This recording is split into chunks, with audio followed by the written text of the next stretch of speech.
சென்னையில் பெரிய மனுஷன்னு சொல்லி உலா வந்துக்கிட்டு இருக்கிற சரத்குமார் சார், நீங்கள் இப்போது ரீசெண்டாக ஒன்று எல்லார்கிட்டேயும் சொல்லியிருக்கீங்க. அதாவது உங்களோட ஃபேன்ஸ் கிட்ட எல்லாத்துக்கிட்டேயும் சொல்லியிருக்கீங்க.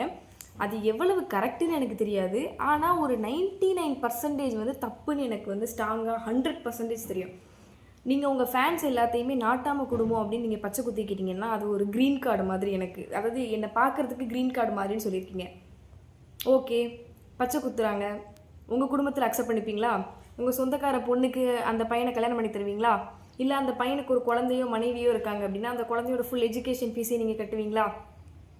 அவங்க மனைவியை உங்கள் வீட்டில் தங்க விடுவீங்களா? அந்த பையனை உங்கள் வீட்டில் தங்க விடுவீங்களா? உங்கள் பொண்ணை அவங்க வீட்டுக்கு அலோவ் பண்ணுவீங்களா? ஏன்னா நாங்கள்லாம் சொந்தக்காரங்க அப்படின்னா அவங்க வீட்டில் போய் 5 நாள் நாங்கள் தங்கிட்டு வருவோம். அவங்க வீட்டிலேருந்து எங்கள் வீட்டில் வந்து ஒரு 5 நாள் தங்குவாங்க.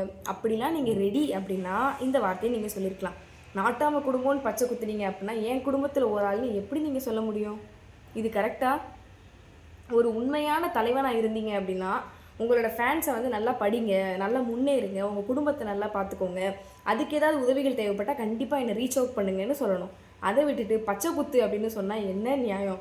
அப்படி நான் பச்சை குத்துனா என் குடும்பத்துலேருந்து என்னை துரத்தி அடிச்சிருவாங்களே.